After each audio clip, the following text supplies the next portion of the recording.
रामधारी गुप्ता उच्च गति अभ्यास खंड 1 प्रतिलेखन संख्या 8182 स्पीड 100 शब्द प्रति मिनट। Ready start.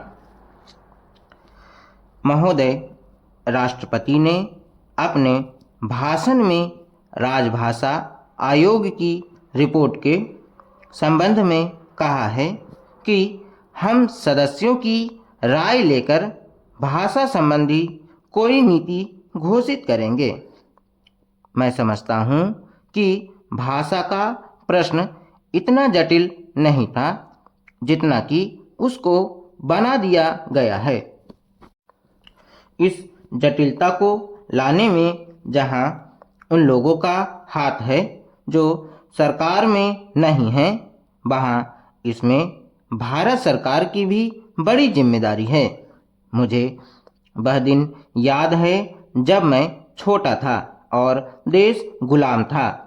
उस वक्त महात्मा गांधी हिंदी के संबंध में चर्चा करते थे और उनकी कृपा के फलस्वरूप और उनके प्रयास के फलस्वरूप सभी प्रांतों में हिंदी की सभाएं खोली गईं और वहाँ हिंदी का प्रचार किया गया।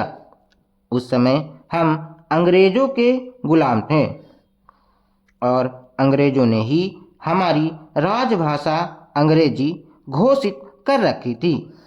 तब हम अंग्रेजी से दूर थे और हिंदी के निकट थे। लेकिन आज जब हमारी अपनी सरकार है, अपना शासन है, हम हिंदी से दूर होते चले जा रहे हैं। एक समय था जब देश में हिंदी के संबंध में एक मत था। जब देश स्वतंत्र हुआ उस समय हिंदी के संबंध में घोषणा हो जानी चाहिए थी, लेकिन उस समय सरकार चुप हो गई। अब जो देर हो रही है, इससे भाषा संबंधी समस्याएं बढ़ती जा रही हैं। मैं नम्रता के साथ सदन के सदस्यों के सम्मुख यह निवेदन करना चाहूँगा कि कितनी विचित्र स्थिति है कि आज हमको अंग्रेजी भाषा का मोह पैदा हो रहा है।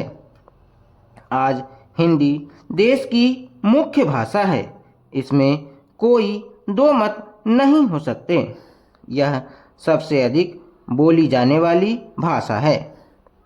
आज इसका विरोध बढ़ता जा रहा है। कुछ ऐसी बातें हो रही हैं जिससे मालूम होता है कि हिंदी का विरोध प्रादेशिक भाषाओं से है, लेकिन ऐसा नहीं है। सच पूछा जाए तो बात यह है कि अंग्रेजी भाषा के स्थान पर हिंदी को लागू करने का प्रश्न है। प्रांतों में काम प्रादेशिक भाषाओं में हो, किंतु केंद्र में तो हिंदी भाषा भाषियों को और कुछ जो अहिंदी भाषाभाषी लोग हैं उनको यह गलतफहमी हो रही है कि हिंदी वाले बलपूर्वक हिंदी को राजभाषा बनाना चाहते हैं, लेकिन इसमें कोई इस प्रकार का प्रश्न नहीं है। यह तो केवल आपस में समझने का प्रश्न है। किसी स्वतंत्र देश में ऐसा नहीं है।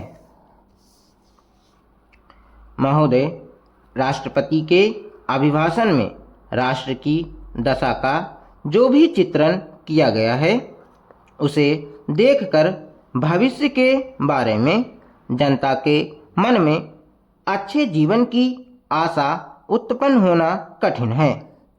अभिभाषण में अधिक बल शासन ने अभी तक जो कुछ किया है उसकी ओर दिया गया है, जबकि यह सदन और राष्ट्र की जनता आज हमारे सामने जो संकट खड़े हैं उनका निराकरण किस प्रकार किया जाएगा, इसके संबंध में मार्गदर्शन की आशा करती थी।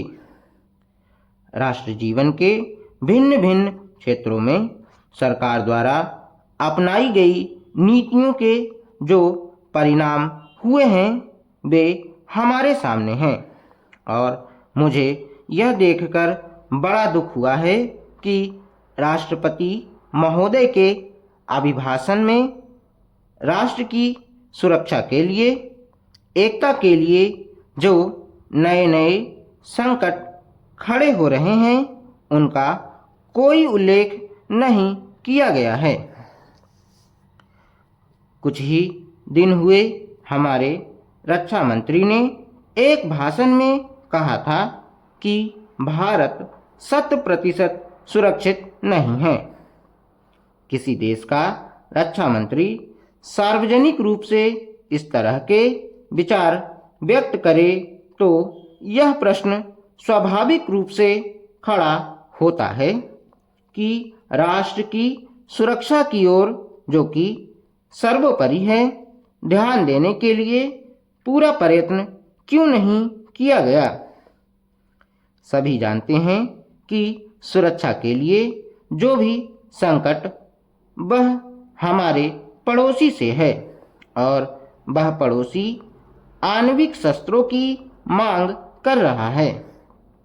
वे शस्त्र किसके विरुद्ध काम में लाए जाएंगे, इसके संबंध में किसी को संदेह नहीं है, किंतु प्रश्न है, क्या हमारा सैनिक बल, हमारा साज सामान किसी भी आक्रमण का सफलतापूर्वक सामना करने में समर्थ है। मैं यह स्वीकार करता हूँ कि किसी बड़े युद्ध की आशंका नहीं है, किंतु पाकिस्तान के नेता अपनी जनता का ध्यान वहाँ की गिरती हुई आर्थिक स्थिति से दूर करने के लिए किसी भी समय कश्मीर के प्रश्न पर अंतर्राष्ट्रीय सैनिक हस्तक्षेप को निमंत्रण देने के लिए झगड़ा कर सकते हैं। और कोई भी परिस्थिति उत्पन्न हो, देश की जनता इस सरकार से यह आश्वासन चाहती है कि जहां तक पाकिस्तान के आक्रमण का प्रश्न है, भारत 100% सुरक्षित है। इस संबंध में सरकार को जनता के मन में विश्वास उत्पन्न करने का प्रयत्न करना चाहिए। जहां तक कश्मीर का प्रश्न है, सरकार किसी भी अन्य विदेशी शक्ति से वार्ता करने के लिए तैयार नहीं है।